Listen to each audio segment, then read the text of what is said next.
Meanwhile, Malema pushes for single African presidency, currency, borderless continent. South African politician Julius Malema is calling for a united Africa with one president, one currency, one military, and no borders. Speaking at the Nigerian Bar Association conference in Enugu, Malema urged African leaders to break away from colonial boundaries and embrace a single continental identity. He pushed for visa-free movement, a stronger intra-African trade, and control of Africa's own resources to drive prosperity. Malema also slammed xenophobia, calling it a betrayal of African unity and blaming it on poverty and failed governance. He said Africa's salvation lies not in the West, but in the hands of Africans. From Lagos to Johannesburg, united under one vision. Of Africa to be returned to the Africans because that's where they belong. We want to build industries in Africa and process our minerals here in Africa. We've got the capacity. We must never allow the imperialist forces to divide us in order to take our minerals from us. We demand one Africa.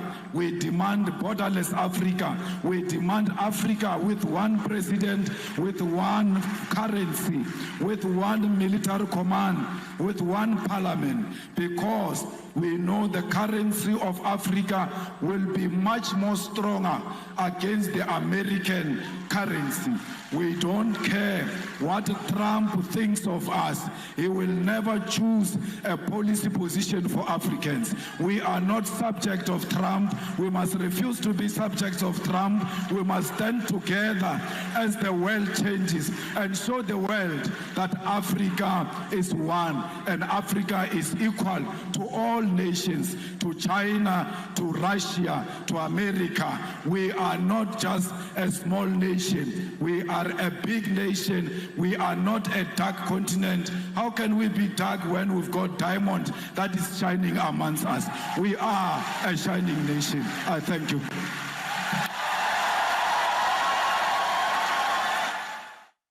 Professor Ken Nweke joins us now to discuss Julius Malema's calls. Ken Nweke is a professor of political science. You're welcome, Professor.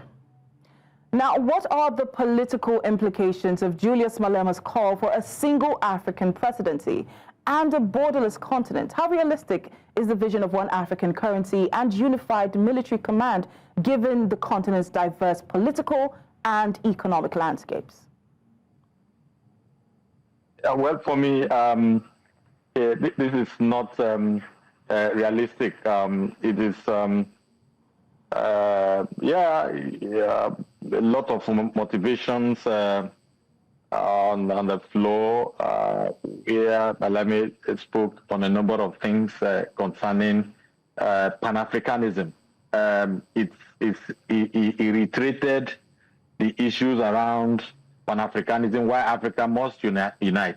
But to say Africa should have a united currency, visa-free and all of those, for me, appears to radical in nature. While I try to look at the background to these calls, I understood that clearly that he sees Africa's problem or Africa's crisis emanating from colonialism and the neo-colonial,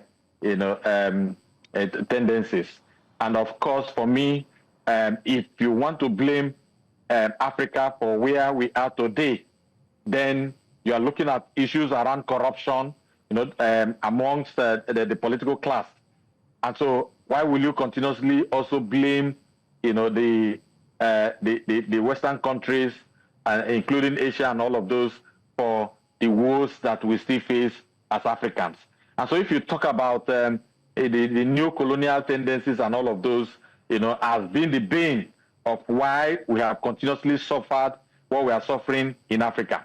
So how will that also account for the level of corruption that we have had in this country amongst the political elite? And so is it as a result of the reasons like he advanced around colonialism and the neo-colonialism? Yes, Pan-Africanism is one thing that has been the front burner. for the issues around why we are where we are today, for me, cannot be left for the Western world because of the experiences of colonialism and the neo-colonialism, like he stated. And so solving those problems cannot be about having a common currency. Yes, if he advocates for some loosening, what I call loosened movements or restrictions around the movements within Africa, talking about visa-free, between South Africa and Nigeria, I can agree with him to say that will help us a great deal, and in issues around free trade and all of those to stimulate the economic activities, in the continent.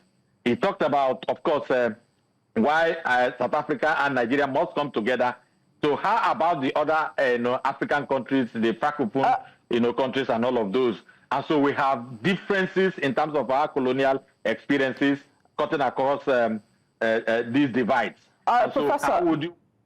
Professor Ken, now Malema during his speech linked xenophobia to poverty and failed governance. How do you assess this connection, and what steps can African leaders take to address these root causes?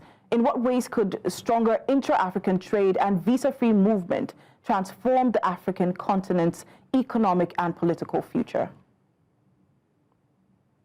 And all of those. And then he wants to link it to, poverty and bad governance. Yes, poverty and bad governance caused by who?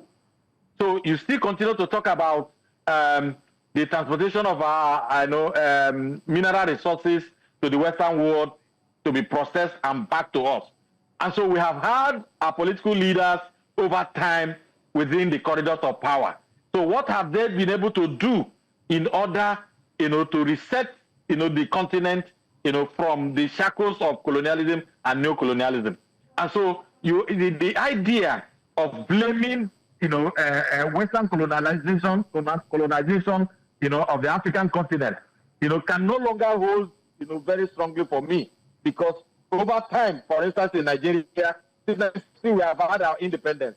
And so the trajectory of the development that we have had in this country, and then different regimes and all of those, could have aimed us, and then with our vast oil resources and all of those, could have aimed us, what the Western world or even the Asian countries would have had. So talking about xenophobia and then linking it to bad governance, yes, I may not dispute that, but bad governance from who? Bad governance from South Africa. And then talking about poverty and all of those, it is as a result of the political class continuously holding sway to governance, and politics at the expense of the people who development ought to, touch. And so those excuses is given, for the Western colonization and no colonization or no colonialism, as the bane of even xenophobia because of poverty and bad governance can no longer hold sway for me. If you talk about free trade and visa-free and all that, all of those can be understood, because within the African continent, we should be able to have free movement from one place to another, and then in terms of trade and all that, all of those will help us. So for me to go to South Africa, I need to key up and then begin to apply for a visa that will enable me enter South Africa for 1 or 2 weeks and all of those. All right, thank you. Happen. We should be able to remove those restrictions in order to promote free entry and trade movements around the continent of Africa. All right, thank you so much, Professor Onweke, for your insightful input in this discussion.